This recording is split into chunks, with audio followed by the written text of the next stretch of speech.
Hey guys, Gurnon here, and welcome back to my channel today. Alright guys, this is going to be my guide on how to get the brand new exotic pulse rifle, the Outbreak Prime. This is going to be a very long quest and a very long video, so let's go ahead and get into it. So first, you're going to want to go ahead and go into the raid. So in this raid, there are going to be 3 screens that you're going to want to activate while going through the raid. Thank you to Second Best and Ancient Gar for helping me gather the footage of the locations of these monitors. So first, during the second Vosik fight, you need to go into the safe room in the front left side of the room and jump straight up into the vent in the ceiling. At the end of the tunnel, you will find the screen.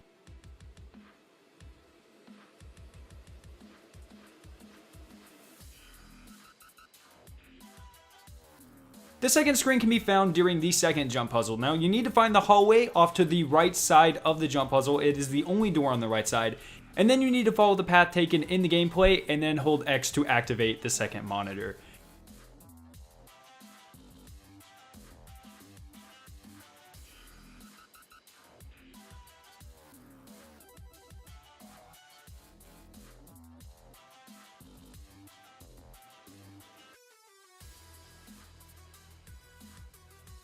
And the final one can be found after the fight with the siege engine. You need to stand on the little part of the wall that I do and shoot the small Siva cluster in the wall. This will cause part of the wall to explode and reveal a secret ledge and area. Jump down to this section to find the final screen.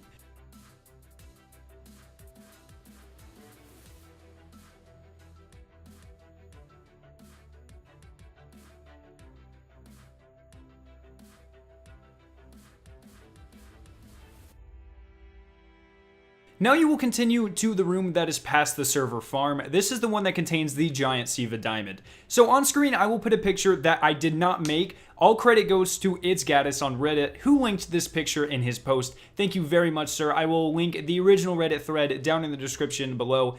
Anyways, you want to have one guardian stand on every node in this room that is highlighted red in the picture. This will make it so that 2 screens in the server farm can be interacted with.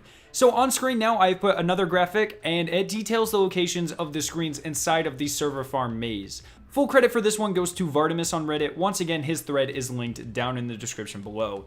So on this map, one person needs to be at the location that says Monitor 1, and another one needs to be at the location of Monitor 2. Then the 4 remaining guardians need to stay in the giant Siva diamond room.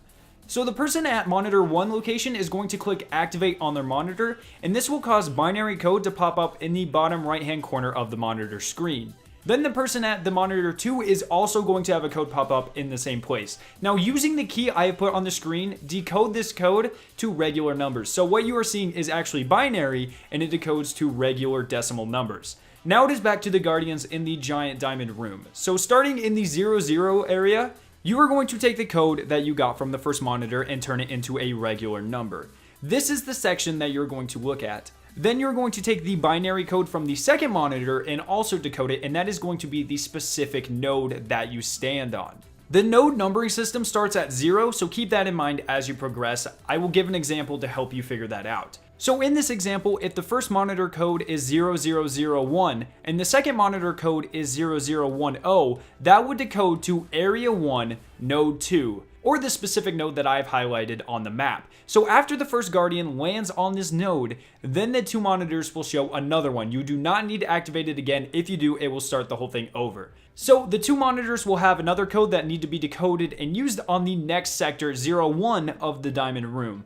I would like to note that if you stand on the correct pillar, it will light up after the next code is displayed, so this is a good way to make sure you are doing the correct thing. Once all guardians are standing on the correct pillar in all 4 quadrants, the bottom half of the Siva diamond will open. This part is very much trial and error. You only have a limited amount of time, so you need to be able to decode the binary numbers and relate them to your fire team very quickly. If you have any questions in this part, there are plenty of threads on Reddit to help out, and I will be more than happy to help you guys down in the comment section. Just leave your questions for me down below, because I understand that this is very difficult. So after you finally get the diamond open, you need to go inside and activate the next monitor, and also make sure to open the chest to the right of it to get the exclusive emblem and the free exotic engram. Finally, just finish the raid, but don't go to orbit yet. Go down to the secret area that I show on screen. Just left of the spawn, there is a secret ledge off the side of the map, and when you jump down to it, you can go and activate the final screen and go down the hallway to open the chest that will start the entire quest off. Once you have opened this chest, you will be prompted to return to Shiro 4, and he will task you with being in a fire team of a Titan, a Warlock, and a Hunter to complete certain objectives.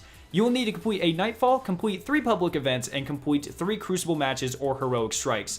During these activities, you also need to get 50 pulse rifle kills. Now, I do have some generic tips for this step. Make sure that your fire team definitely has 1 Titan, 1 Hunter, and 1 Warlock, or any progress that you make will not count. Additionally, remember that Archon's Forge also counts as public events, so this is probably the easiest way to complete that objective. After you complete these steps, you will need to synchronize your Siva engines with your fire team. You will go into your inventory and hit the details button on your Siva engine, and this will bring up a screen that you need to hit nodes on, just like the Sleeper Simulant quest. Each class has a different pattern that they need to input, so I will have the code on screen right now. Just make sure you complete those patterns, then hit the final node.